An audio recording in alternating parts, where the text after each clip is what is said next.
All right, hello students. It is Mr. C coming at you with another music theory lesson. So here we go. Today we are going to now take the going from identifying notes on a staff. We're going to take it to a different level. Okay, guys? So here we go. We're talking about the major scale. Okay. By the way, make sure you have your manuscript book and make sure that you have a pencil, a good working pencil, so that you can write everything down. In fact, you're going to have to write all of this stuff down on your manuscript book. Okay. So we're talking about the major scale. Okay. In the key of C. All right. Now, what does that mean? In the key of C. Okay. And I want you to remember this. Okay. In fact, you probably even want to go back to when I say this again and make sure you write it down too. Okay, I don't have it on the board, but make sure you write this particular thing down. The key of C, okay? The key of C simply means that we're taking all the natural notes, okay? Meaning there are no accidentals, there's no sharps or flats, which I will talk about in another lesson, okay? But we're starting actually off pretty simply, okay? It might look a little bit overwhelming, okay? It certainly did when I was first learning, but it's actually we're actually starting off pretty simply when it comes to talking about the major scale in the key of C in particular. Okay, and again, you guys will understand what that means when I talk about sharps and flats, which are accidentals, which do different things to these different notes. Okay, but we're starting off with the natural notes, which simply means we're only using the regular letter name notes. Okay, starting with the letter C. Now, this is what you guys haven't seen. Okay, when we were identifying notes on this treble clef staff, we are using a treble clef. Okay, I didn't show you the two letters C and D. Okay, notice this. It starts off with the letter C with the whole note. We're using whole notes. Okay, and we're just going up kind of like in a staircase motion. Okay, up the staff and then actually cascading back downward. Okay. But it starts off with the letter C, the C note, okay, actually also known as the middle C, okay, and then of course that'll be something that I'll explain much later, okay, that's a lot of information, okay, but we start off with middle C. All you have to know is that we're in middle C here, okay, and this little line, notice how the whole note is below the staff. It's located way below the staff with a line running right through it. Imagine this. We have the regular lines on a staff, but then there's also an imaginary line that's running right underneath the bottom line, which is known as our E. If you guys recall the lines on the treble clef staff, which is every good boy does and fine, okay? And we're not even going that high when it comes to that because again, we are in the key of C, and that is and that has a particular role, it has a particular function, a particular set of rules, okay? So all we're doing is we're taking all of these notes one after the other. Instead of like skipping lines and skipping spaces in order to read this, okay, we're going in a step motion. We're going from the line to a space, to a line, to a space, to a line, space, and then kind of going back down, all in that particular order, all right? So again, back to our middle C, we have a little, what we call in music, a ledger line. Remember that term, those two words, ledger line, okay? The ledger line, again, is that imaginary line that's running right underneath the E line of the treble clef staff. It's right underneath, but we don't make an extra line for the staff and run it all the way through.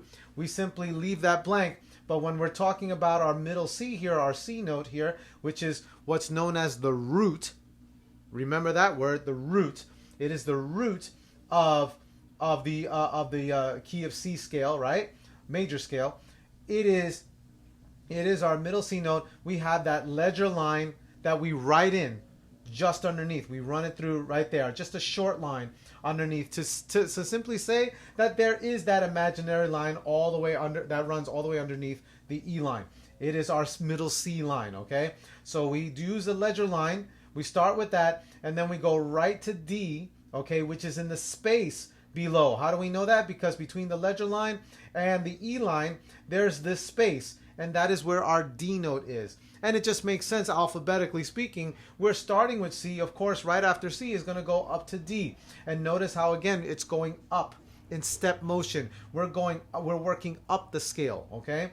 So here's for our key of C, okay, we have our middle C, our D, and then now we finally hit the E, okay, on that line, okay, the first line, then F, right, as in F-A-C-E for face, we have F, and then G, and then A, and then B, and then we stop at our pinnacle, okay, our last note, which is that high C. You guys remember that all of our notes, remember that our musical alphabet is from A through G. Those are from the past 2 lessons now, right? Our musical alphabet goes from A through G, and then it just keeps repeating, which means we're in the key of C. We start off in the key of C, we end at the highest note as the key of C. This is our high C, right? As in F-A-C, right? Right there, it's in the space, okay? So we ended up right there. And then, of course, we go all the way back down, okay? Now, the thing about scales, guys, is that, you know, learning scales, especially the major scale, are a great practice no matter what instrument, whether you're a vocalist or whether you're an instrumentalist, okay, playing an instrument. Scales are really good to help you out. Of course, also in music theory, okay? It really helps you to build melodies, okay, which helps in the long run for composition, okay, and it also helps to train your ear once you get used to hearing those major scales being done. But right now we're going to focus on just writing them, okay? So what you guys should be doing, again, with your pencils in your manuscript book, you should be writing first, of course, writing on one of the staffs a treble clef, okay, like we've learned how to write in one of the first lessons, how to actually write a treble clef, okay? And then, of course, copying all of these notes of the key of C major scale, okay? Going all the way up to from middle C to high C, and then back down, okay? So that's what we got going now. Now, also you notice you make sure you include the letter names, okay? So again, C, D, E, F, G, A, B, C, and then back down, B, A, G, F, E, D, C, okay? Now, this isn't necessarily anything to memorize per se, okay? We're writing it out so we know what letters are involved in the key of C in a major scale, okay? Also, I mentioned briefly about accidentals known as sharps and flats. In a song, when you look at a piece of music, okay, you'll see a treble clef, you'll even see a bass clef, okay, all right, but in a particular song. But when I mentioned accidentals, I talked about sharps, okay, that is a symbol of a sharp, and this is a symbol of a flat, okay, looks like a little lowercase b, okay, except the loop is kind of angled at the bottom, and of course the sharp looks kind of like a hashtag or a number sign, okay, but this is in music, this is known as a sharp, okay. I have them written down here right now just so that you can see, but you notice in a piece of music you're going to have, okay, depending on what major scale you're working with, okay, you may have sharps, you know, written over here at the beginning of a song, or flats, okay, but in this case we don't have that here, okay. So the one primary rule that we have to remember is when we're looking for or trying to write something, a piece of music in the key of C, the key of C requires no sharps and no flats. Let me say that again. Hint, hint, wink, wink. Okay? The key of C means no sharps and no flats. None of those are required. Okay? In the key of C, all the letter name notes are natural, which means none of them are sharp or flatted in any way. You're not going to have, in the key of C, you will never have a C sharp or a C flat or any of these letters or any of these letter names with a sharp or a flat next to it, okay? So again, let me say that again. Remember this again. Key of C means no sharps, no flats, okay? Remember that. Now, you're writing this out, right? Okay? In order to build the scale, okay, and this is going to be part of your assignment, okay, guys? You're going to build your own major scale in the key of C, okay? When it comes to the, notice I have W's and H's, okay? The W means whole. Actually, I'm going to be more explanatory here. Okay, the W means a whole step. Okay, as opposed to an H, which would mean a half step.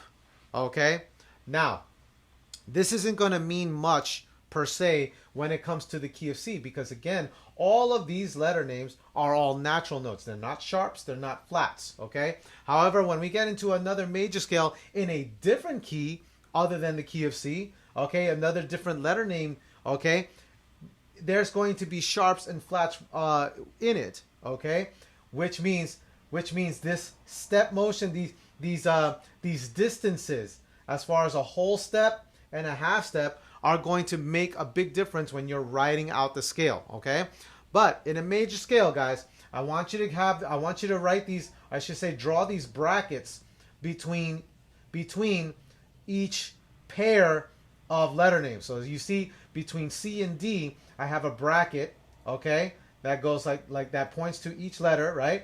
And then I have the W, okay, symbolizing a whole step. In other words, between C and D, there is a whole step, okay? Same thing between D and E, there's a bracket. Between D and E, I wrote another W telling us that there's a whole step. It is a whole step distance between D to E, just like there is from C to D. But now when we get to E, from a bracket from E to F, I wrote a H, telling us that the distance between E and F is a half a step.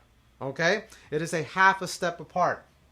Then from F to G, another bracket with a W, whole step. From F to G, it is a whole step apart. From G to A, a whole step apart. From A to B, a whole step apart. And then the last two notes, from B to C, okay, it is a half step apart. Okay, so I need you guys to write this down. Okay, again, write this down. This is kind of like your formula, again, for building a different major scale that's in a different key.